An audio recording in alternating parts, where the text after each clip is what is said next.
भगवते वासुदेवाय।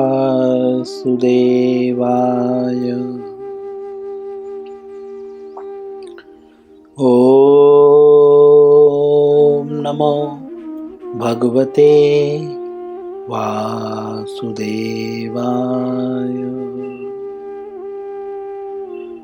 ओम नमो भगवते वासुदेवाय।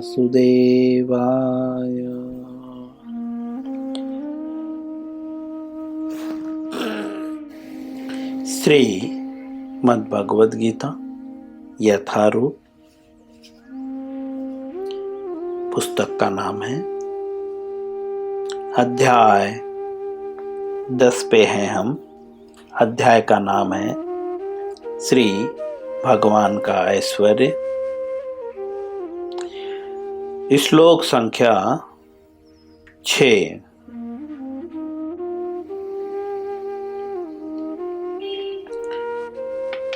आज इस श्लोक का पहला दिवस है। सभी लोग मेरे पीछे श्लोकों को उच्चारण करने का प्रयत्न करेंगे। 3 बार हम श्लोकों को पढ़ेंगे, फिर उसके बाद शब्दार्थ, फिर अनुवाद और उसके बाद हम तात्पर्य में प्रवेश करेंगे। सभी लोग मेरे पीछे श्लोकों को उच्चारण करें। महर्षयः सप्तपूर्वे चत्वारो मनवस्तथा मद्भावा मानसा जाता येषां लोक इमाः प्रजाः। पुनः महर्षयः सप्तपूर्वे चत्वारो मनवस्तथा मद्भावा मानसा जाता येषां लोक इमां प्रजाः। पुनः महर्षयः सप्तपूर्वे चत्वारो मनवस्तथा मद्भावा मानसा जाता येषां लोक इमाः प्रजाः।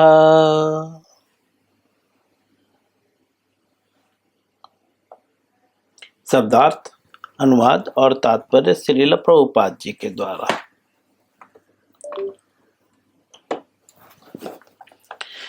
शब्दार्थ। महर्षयः अर्थात महर्षि गण। सप्त अर्थात 7। पूर्वे अर्थात पूर्व काल में। चत्वारः अर्थात 4। मनवः अर्थात मनुगण। तथा अर्थात भी। मद्भावाः अर्थात मुझसे उत्पन्न। मानसाः अर्थात मन से। जाताः अर्थात उत्पन्न। येषां अर्थात जिसकी। लोके अर्थात संसार में। इमाः अर्थात ये सब। प्रजाः अर्थात संतानें अर्थात जीव।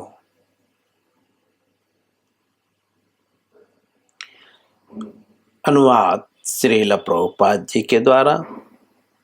सप्त ऋषि गण तथा उनसे भी पूर्व 4 अन्य महर्षि एवं सारे मनु मानव जाति के पूर्वज, मनु अर्थात मानव जाति के पूर्वज, सब मेरे मन से उत्पन्न है और विभिन्न लोकों में निवास करने वाले सारे जीव उनसे अवतरित होते हैं।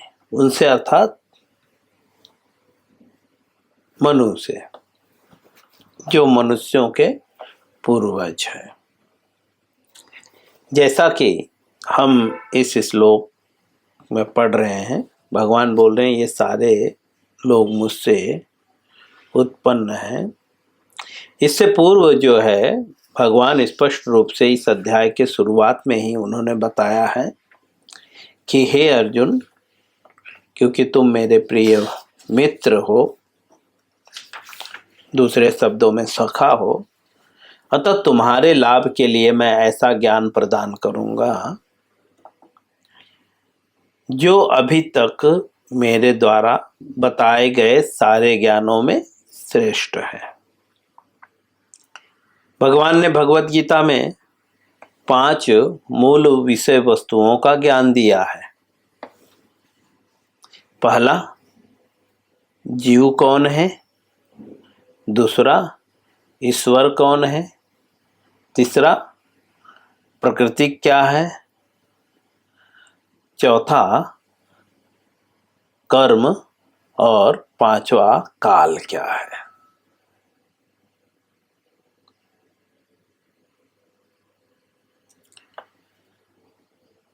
तो जैसा कि भगवत गीता में भगवान 5 मूल विषय वस्तुओं का उल्लेख करते हैं। सबसे पहले बताते हैं कि जीव कौन है। तो हम भगवान से सुन चुके हैं कि जीव कौन है। आत्मा है, जिसको नहीं तो मारा जा सकता है, न तो काटा जा सकता है, न तो जलाया जा सकता है। और इसका वास्तविक स्वरूप क्या है। कृष्णदास, भगवान का सेवक है जीव। फिर ईश्वर कौन है, भगवान भगवत गीता में बताते हैं 2nd चैप्टर में। कर्म के भी विषय में बताते हैं। इसी तरह से भगवान बहुत बातें बता चुके हैं। अब यहाँ पे भगवान बता रहे हैं अपने ऐश्वर्य को, मतलब मैं कौन हूं, ईश्वर कौन है। ठीक है, तो इसीलिए भगवान बोलते हैं यह जो है सारे ज्ञानों में से सर्वश्रेष्ठ है। क्यों? क्योंकि भगवत गीता में बहुत पूर्व शुरुआत के अध्यायों में बताया है भगवान ने कि जन्म कर्म च मे दिव्यम मे वयोवृत्ति तत्वतः त्यक्त्वा देहम पुनर्जन्मम नेति मामेति सो अर्जुना। हे अर्जुन, जो मेरे जन्म कर्म को जान लेता है वह जो है यह शरीर छोड़ने के बाद दोबारा जन्म नहीं लेता। इसीलिए यहाँ पे भगवान के जन्म और कर्म के विषय में बताया जा रहा है। इसीलिए यह ज्ञान जो है सारे ज्ञानों में ज्यादा श्रेष्ठ है।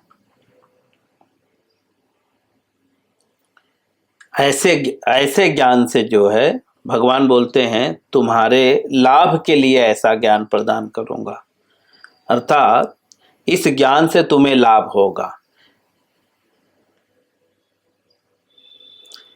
दूसरे शब्दों में यहाँ पे जो ज्ञान है उससे लाभ होगा और इससे भिन्न जो ज्ञान है उससे लाभ नहीं होगा। अर्थात जो वह ज्ञान जो भगवान की ग्लोरिफिकेशन नहीं करता है, ऐसा ज्ञान से कोई लाभ नहीं। अब भगवान जो है पिछले श्लोक में हम काफी दिनों से हम पढ़ चुके कि भगवान जो बताते हैं कि मैं बुद्धि हूँ, ज्ञान हूँ, क्षमा भाव, सत्यता, ये सारे जो गुण मनुष्यों में जो पाए जाते हैं सब मेरे द्वारा उत्पन्न है। यह तो मनुष्य तक सीमित रहा। भगवान पिछले श्लोक में बोलते हैं मनुष्यों के द्वारा जो ज्ञान है वो मेरे द्वारा उत्पन्न है। अब हम ऐसा सोच सकते हैं कि मनुष्य से जो ऊपर हैं वे शायद भगवान से न उत्पन्न हो, तो वह चीज इस श्लोक में क्लियर कर रहे हैं। श्रील प्रभुपाद जी अनुवाद में बताते हैं, भगवान कह रहे हैं इस श्लोक में कि सप्त ऋषिगण तथा उनसे भी जो पूर्व 4 अन्य महर्षि एवं सारे मनु मतलब बहुत सारे मनु होंगे, एक मनु नहीं, बहुत सारे मनु। कौन? तो ब्रैकेट में श्रील प्रभुपाद जी लिखते हैं जो मानव जाति के पूर्वज हैं, अर्थात मानव जाति जहां से प्रारंभ हुआ, सब मेरे मन से उत्पन्न हुए हैं। ये सब किससे उत्पन्न हुए हैं? भगवान के मन से। बहुत स्पष्ट रूप से श्रील प्रभुपाद जी जो है हमें बहुत सरल शब्दों में भगवान बोल रहे हैं। प्रभुपाद जी हमें समझा रहे हैं ये सब भगवान के मन से उत्पन्न हुए हैं और विभिन्न लोकों के निवास करने वाले सारे जीव उनसे अवतरित होते हैं। उनसे मतलब भगवान से सप्त ऋषि और 4 महर्षि, उसके बाद मानव जाति के पूर्वज मनु, ये सब भगवान से उत्पन्न हुए हैं। और उनसे जो है मतलब इन लोगों से जो है जो विभिन्न लोकों में रहने वाले निवासी हैं, जो जीव हैं, वे लोग जो है अवतरित हुए हैं। चलिए श्रील प्रभुपाद जी के द्वारा तात्पर्य पढ़े हम। प्रभुपाद जी इस श्लोक का विश्लेषण करते हुए तात्पर्य में बताते हैं, भगवान यहाँ पर ब्रह्मांड की प्रजा का आनुवंशिक वर्णन कर रहे हैं। असंख्य ब्रह्मांड है, ठीक है। तो भगवान जो है ब्रह्मांड की प्रजा का, भगवान ब्रह्मांड के राजा हैं। भोक्ता राम यक तपसाम सर्वलोक महेश्वरम। भगवान सारे लोकों के भोक्ता हैं, राजा हैं। तो वे अपने प्रजा का वर्णन कर रहे हैं, लेकिन अभी एक ही ब्रह्मांड के प्रजा का, ऐसे असंख्य ब्रह्मांड हैं, तो उनका वर्णन कर रहे हैं। श्रील प्रभुपाद जी लिखते हैं, ब्रह्मा परमेश्वर की शक्ति से उत्पन्न आदि जीव है। ब्रह्मा जो है भगवान की शक्ति से उत्पन्न है, आदि जीव है। आदि जीव अर्थात सारे जीवों के आदि हैं, जैसा कि हम अनुवाद में पढ़े हैं। जिन्हें हिरण्यगर्भ कहा जाता है। ब्रह्मा का एक नाम जो है हिरण्यगर्भ भी है। ब्रह्मा के 7 महर्षि, ब्रह्मा से जो है 7 महर्षि तथा इनसे भी पूर्व 4 महर्षि सनक, सनंदन, सनातन तथा सनक कुमार एवं सारे मुनि प्रकट हुए। ब्रह्मा जो है आदि जीव हैं जब सृष्टि क्रिएट हुआ। अब ब्रह्मा के बाद जो है सप्त ऋषि गण का जन्म हुआ। और सप्त ऋषि से पहले किसका जन्म हुआ? तो बोलते हैं 4 महर्षि। समझे?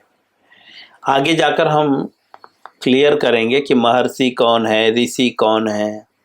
फिलहाल वर्तमान में जो भगवान बता रहे हैं, प्रभुपाद जी जो समझा रहे हैं, हम प्रभुपाद जी के माध्यम से समझते हुए आगे बढ़ेंगे। तो 4 जो है महर्षि जो है जन्म लिए, जिनका नाम क्या था? सनक, सनंदन, सनातन तथा सनक कुमार। और भी ऐसे मुनि प्रकट हुए। ये 25 महान ऋषि ब्रह्मांड के समस्त जीवों के धर्म पथ प्रदर्शक कहलाते हैं। ये जो है टोटल प्रभुपाद जी कैलकुलेट करके बता रहे हैं कि ये जो 25 महान ऋषि हैं, इन लोग कौन हैं? तो बोलते हैं ब्रह्मांड के जो है असंख्य ब्रह्मांड है, यहाँ पे सिर्फ एक ब्रह्मांड की बात हो रही है। तो ये ब्रह्मांड के जो है धर्म के जो है पथ प्रदर्शक कहलाते हैं। धर्म के मतलब, धर्म क्या है? धर्मस्तु साक्षात भगवत प्रणीतम। भगवान जो कहते हैं वह धर्म है। ठीक है, अर्थात ये लोग पथ प्रदर्शक हैं। किसके पथ प्रदर्शक? भगवान जो कहते हैं वो पढ़ाने वाले, अर्थात इन एक शब्द में बोले तो ये टीचर है, प्रोफेसर।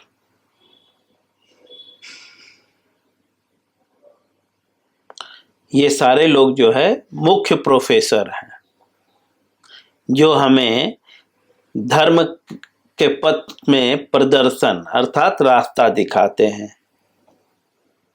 धर्म का उद्देश्य क्या है? भगवान को जानना। मानव जीवन के कल्याण के लिए धर्म को बनाया गया है। जैसे संविधान, भारत को चलाने के लिए संविधान बनाया गया है, और कैसे भारत प्रगति करे, यह संविधान का मुख्य लक्ष्य है कि भारत में रहने वाला प्रत्येक व्यक्ति जो है शांति से, सुखी से जो है रहे। यह लक्ष्य है संविधान का।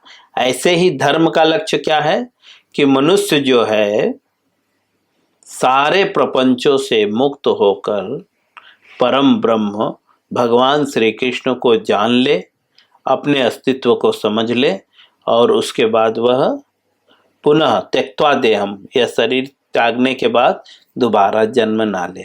यह धर्म का मूल उद्देश्य है। ठीक है, और इस धर्म के पथ पे जो है कैसे चला जाए, यह जो है जो 25 लोग हैं, 25 महान ऋषि हैं, वे लोग हमें सिखाते हैं, या उनकी परंपरा में जो है हम आते हैं। जैसे कि हम लोग ब्रह्म गौड़ीय वैष्णव परंपरा से आते हैं। हम भगवद गीता के शुरुआत में हम देखते हैं कि श्रील प्रभुपाद जी है परंपरा का उल्लेख करते हैं। शुरू में, भगवद गीता के शुरू में जो है, जैसे ही पहला अध्याय शुरू होगा उससे पूर्व के पेज में जो है, करीब हिंदी के पुस्तक में 30 नंबर पेज पे जो है प्रभुपाद जी अपनी गुरु परंपरा का जो है वर्णन करते हैं। श्री कृष्ण से ब्रह्मा, ब्रह्मा से नारद, नारद से व्यास, व्यास से मध्व, मध्व से पद्मनाभ, पद्मनाभ से नृहरि, उससे उनके बाद माधव, उसके बाद अक्षोभ्य, उसके बाद जयतीर्थ, उसके बाद ज्ञान सिंधु। ऐसे करके जो है प्रभुपाद जी 32वें नंबर पे आते हैं। ऐसी भक्ति वेदांत स्वामी श्रील प्रभुपाद। यह गुरु परंपरा। गुरु परंपरा का अर्थात भगवान ने जो ज्ञान ब्रह्मा को प्रदान किया, ब्रह्मा जी ने बस उसी ज्ञान को नारद जी को दिया, कुछ मिलाया नहीं, और नारद जी ने उसी ज्ञान को व्यास को दिया, और व्यास ने जो है मध्व को दिया। इस तरह से जो है यह गुरु परंपरा श्रील प्रभुपाद जी तक आई। ठीक है, इसे गुरु परंपरा कहते हैं। ऐसी गुरु परंपरा से प्राप्त होने वाला ज्ञान जो है वास्तविक ज्ञान है। तो ऐसे ही जो है महर्षि, ये जो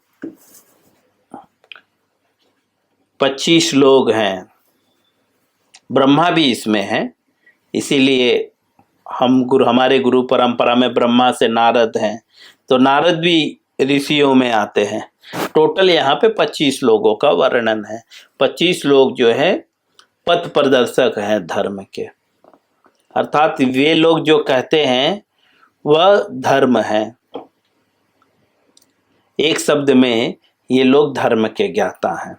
अब श्रील प्रभुपाद जी आगे कहते हैं, असंख्य ब्रह्मांड हैं और प्रत्येक ब्रह्मांड में असंख्य लोक हैं और प्रत्येक लोक में नाना योनियां निवास करती हैं।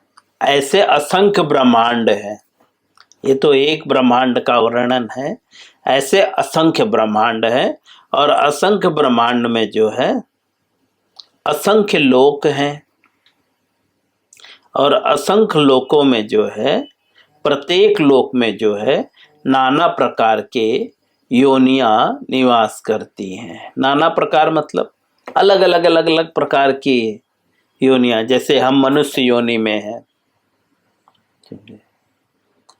और कोई पशु की योनि में है, ऐसे 84 लाख प्रकार की योनियां हैं। तो ये प्रत्येक ब्रह्मांड में जो है अलग अलग प्रकार की योनियां निवास करती हैं। ये सब इन्हीं 25 प्रजापति से उत्पन्न हैं। ये जो सब हैं मनुष्य किससे उत्पन्न है? ये प्रजापति, इन्हीं 25 प्रजापतियों से उत्पन्न है। ये जो 25 पथ प्रदर्शक है इन्हीं से ये सब उत्पन्न है। कृष्ण की कृपा से 1000 दिव्य वर्ष तक तपस्या करने के बाद ब्रह्मा को सृष्टि करने का ज्ञान प्राप्त हुआ। प्रभुपाद जी कह रहे हैं सृष्टि की शुरुआत कैसे हुई, तो कहते हैं ब्रह्मा जी जो है 1000 दिव्य वर्ष तक तपस्या करने के बाद ब्रह्मा को जो है सृष्टि का ज्ञान प्राप्त हुआ कि सृष्टि कैसे करना है। आगे हम पढ़ेंगे कि 1000 दिव्य वर्ष होता क्या है। तब ब्रह्मा ने सनक, सनंदन, सनातन तथा सनक कुमार को उत्पन्न तब जो है ब्रह्मा के द्वारा जो है ये सब उत्पन्न हुए। कौन? 4 कुमार। एक शब्द में श्रील प्रभुपाद जी कह रहे हैं कि अगर सनक, सनंदन, सनातन तथा सनक कुमार जैसे आपको पुत्र चाहिए तो उसके लिए क्या करना पड़ेगा? बोलते हैं तपस्या करना पड़ेगा। जैसे ब्रह्मा ने तपस्या किया, तपस्या करने के बाद जो है सृष्टि की। एक भौतिक दृष्टिकोण से देखा जाए तो प्रत्येक व्यक्ति जो है सृष्टि करता है। हर व्यक्ति कुछ न कुछ उत्पन्न कर रहा है, कुछ न कुछ लोगों का पालन कर रहा है और कुछ न कुछ का संहार कर रहा है। हर व्यक्ति। अब प्रभुपाद जी यहाँ पे समझाना चाहते हैं कि ब्रह्मा जी ने भी सृष्टि से पूर्व क्या किया? तपस्या किया। 1000 दिव्य वर्ष, 1-2 दिन तपस्या नहीं की, 1000 दिव्य वर्ष तपस्या किया। दिव्य का मतलब आध्यात्मिक,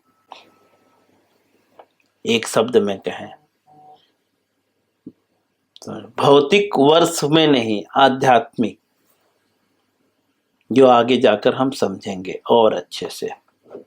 तो इनडायरेक्टली श्रील प्रभुपाद जी समझाना चाहते हैं कि ब्रह्मा जी को जो है ऐसे जो पुत्र प्राप्त हुए उसका रीजन क्या था?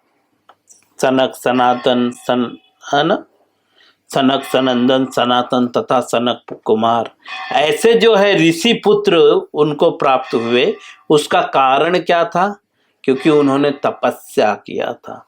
अर्थात इनडायरेक्टली हमें भी जो है अगर पुत्र प्राप्त करना है और ऐसे उत्तम कोटि के पुत्र प्राप्त करने हैं तो हमें भी जो है ब्रह्मा के पद चिन्हों पे चलना चाहिए। यत यत आचरति श्रेष्ठ, जैसा जैसा श्रेष्ठ व्यक्ति आचरण करते हैं सामान्य जनता उन्हीं के पद चिन्हों पे चलती है।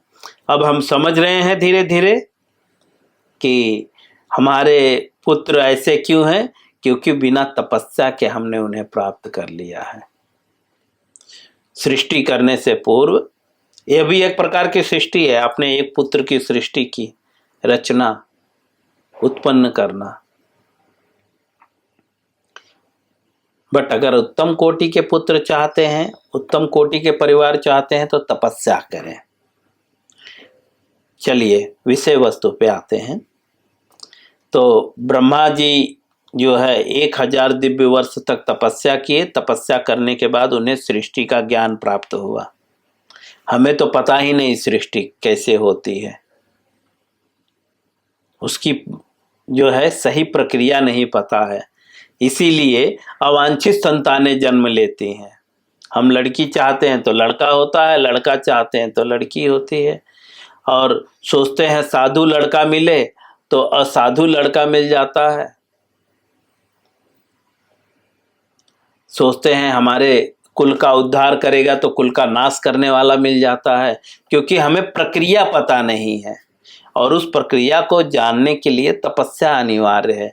तो ब्रह्मा जी ने जब तपस्या किया, तपस्या करने के बाद जो है उनको सृष्टि करने का ज्ञान प्राप्त हुआ,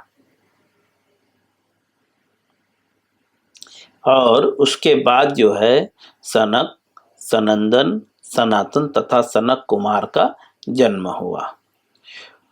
उनके बाद जो है रुद्र तथा सप्त ऋषि, और इन प्रकार फिर भगवान की शक्ति से सभी ब्राह्मणों तथा क्षत्रियों का जन्म हुआ। सनक, सनंदन, सनक कुमार के बाद जो है रुद्र का जन्म हुआ। रुद्र के बाद जो है सप्त ऋषियों का जन्म हुआ। उसके बाद जो है भगवान की शक्ति से ब्राह्मणों तथा क्षत्रियों का जन्म हुआ। ब्राह्मण को पितामह कहा जाता है, सॉरी ब्रह्मा को जो है पितामह कहा जाता है, और श्री कृष्ण को